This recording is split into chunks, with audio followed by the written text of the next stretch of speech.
திருப்பதி போயிட்டு வந்ததுலேருந்து தொடர்ந்து ஒரே ஃபங்க்ஷனு, கோவிலுக்கு போகிறது இந்த மாதிரி இருந்ததுனால ட்ரெஸ்ஸெல்லாம் வந்து சரியாக மடித்து வார்ட்ரோப்பில் அடுக்கியே வைக்க முடியல. எல்லாமே துவைச்சு சோபாலேயே அப்படியே இருந்தது. மடித்து வச்சுருக்கிற ட்ரெஸ்ஸு வார்ட்ரோப்பில் இருக்கிறது டக்குன்னு கையில் கிடைக்காத டக்குன்னு எடுத்து போட்டுட்டு போகிற மாதிரி பாதி இது வந்து ஷாலு, லெகின்ஸ் எல்லாமே ரிப்பீட்டடாக போடுற ட்ரெஸ்ஸே போடுற மாதிரி இருந்தது. இன்றைக்கி எப்படியாவது எல்லாத்தையும் மடித்து க்ளீனாக அடுக்கி வைக்கணும் வார்ட்ரோப்பை அப்படிங்கிறத இன்றைக்கி வார்ட்ரோப் க்ளீனிங் பண்ணி எப்படி நான் ஆர்கனைஸ் பண்ணி வச்சுருக்கேன் அப்படிங்கிறத அந்த வீடியோவில் பார்க்க போகிறீங்க. ஃபஸ்ட்டு வந்து எல்லா ட்ரெஸ்ஸுமே எடுத்து கீழே போட்டு செப்பரேட்டாக துப்பட்டா தனியாக, பேண்ட்டு தனியாக, டாப்ஸ் தனியாக அந்த மாதிரி எல்லாத்தையுமே வந்து செப்பரேட்டாக மடித்து வைக்கணும். நம்ம வந்து வார்ட்ரோப்பில் வந்து நமக்கு நிறையா ஸ்பேஸ் வேணும் அப்படின்னா வந்து ட்ரெஸ்ஸை வந்து இந்த மாதிரி ஹோல்ட் பண்ணி மடித்து நம்ம வச்சோம்னா நிறையா வந்து ட்ரெஸ்ஸு நம்ம வைக்க முடியும். நமக்கு சின்ன வார்ட்ரோப்பாக இருக்குது, நமக்கு நிறையா ட்ரெஸ் வைக்கணும் அப்படின்னா இது மாதிரி வந்து ஹோல்ட் பண்ணி மடித்து வச்சா நமக்கு நம்ம நிறையா ஸ்பேஸ் சேவிங்ஸ் கிடைக்கும். நம்ம நிறையா ட்ரெஸ் வந்து வைக்கிற மாதிரியும் இருக்கும். நான் முக்கால்வாசி ட்ரெஸ்ஸு வந்து பத்தாத ட்ரெஸ்லாம் வந்து தனியாக எடுத்து வச்சுட்டேன்.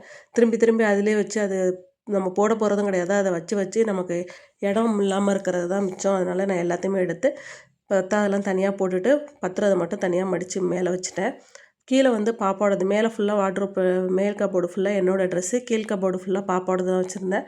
அதில் வந்து பாப்பாவுக்கு வந்து சம்மருக்கு போடுற மாதிரி ட்ரெஸ்ஸெல்லாம் வந்து நான் முன்னாடியே வின்டர் சீசனில் எடுத்து இந்த மாதிரி ஒரு ஜிப்லாக் சாரீ கவரில் வந்து ஃபுல்லாக போட்டு வச்சுட்டேன். இப்போ வந்து ஒரு ஏப்ரல், மே வந்து ஃபுல்லாக அந்த ட்ரெஸ்ஸு தேவைப்படும் அப்படிங்கிறதுனால அதையும் நம்ம மடித்து வச்சுருந்தோம்னா அதுவும் நமக்கு கண்டபடின்னு எடுக்கிற மாதிரி இருக்கும் அப்படிங்கிறதுனால அதை வந்து ஒரு கவரில் போட்டு மடித்து வச்சுருந்தேன். அதை நான் எடுக்கலை இப்போதைக்கு. மார்ச், ஏப்ரலில் மட்டும்தான் எடுக்கணும். பாப்பா தூங்கிட்டு இருக்கும் போதே எல்லா வேலையும் பார்த்துருவோம் அப்படின்னு நினச்சேன். மேலே உள்ளது நல்ல வேலை என்னோடய ட்ரெஸ்லாம் வந்து நல்லா ஃபுல்லாக மடித்து வச்சுட்டேன். பாப்பாவும் தூங்கி எழுந்திரிச்சு வந்துட்டா. அதுக்கப்புறம் பாப்பாவை உட்கார வச்சுட்டு ஃபுல்லாகவே நான் எல்லாம் பாப்பா ட்ரெஸ்ஸு எல்லாமே மடித்து வச்சுட்டு என்னோடதில் மேலே வந்து ஃபஸ்ட்டு வந்து கொஞ்சம் கிராண்டாக உள்ள ட்ரெஸ்ஸு, கொஞ்சம் எப்போ டெய்லி யூஸ் பண்ணுற மாதிரி எங்கேயாவது வெக்கேஷ்னலாக போகிறது இது மாதிரி எல்லாமே செப்பரேட்டாக தனியாக பிரித்து, லெகின்ஸ் தனியாக, துப்பட்டா தனியாக அந்த மாதிரி எல்லாமே நான் வந்து தனியாக மடித்து க்ளீனாக வச்சுட்டேன். இது வந்து ஒரு 1 மந்த்துக்கு நம்ம வந்து இதை வந்து ப்ராப்பராக மெயின்டெனன்ஸ் பண்ணால் இது கரெக்டாக இருக்கும்.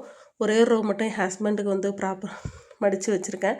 கீழே ஃபுல்லாக பாப்பாவோடது ஃபுல்லாகவே பாப்பாவுக்கு ரஃப்யூஸ் போடுற மாதிரி தான். இது வந்து ஒரு சைடில் வந்து டவலு, கர்ச்சிப்பு, ஸ்கார்ஃபு எல்லாமே மடித்து வச்சுட்டேன். இந்த சைடு ஃபுல்லாக பாப்பாவுக்கு வந்து ட்ராயரு, ட்ரௌசர் இந்த மாதிரி தனியாக மடித்து வச்சுருக்கேன். ஏன்னா தனியாக இருந்தால் தான் நமக்கு எடுக்கிறதுக்கு ஈஸியாக இருக்கும். ட்ரௌசர் தனியாக, டிஷர்ட் தனியாக அந்த மாதிரி.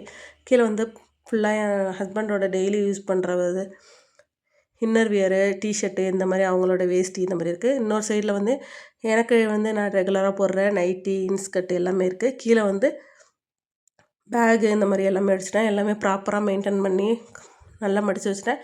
இது 1 மந்த்துக்கு இப்படியே கலையாமல் இருக்கும். இதை நம்ம கரெக்டாக மெயின்டைன் பண்ணணும். நான் இப்படி தான் வந்து என்னோடய வார்ட்ரோப் ஆர்கனைஸ் பண்ணியிருக்கேன்.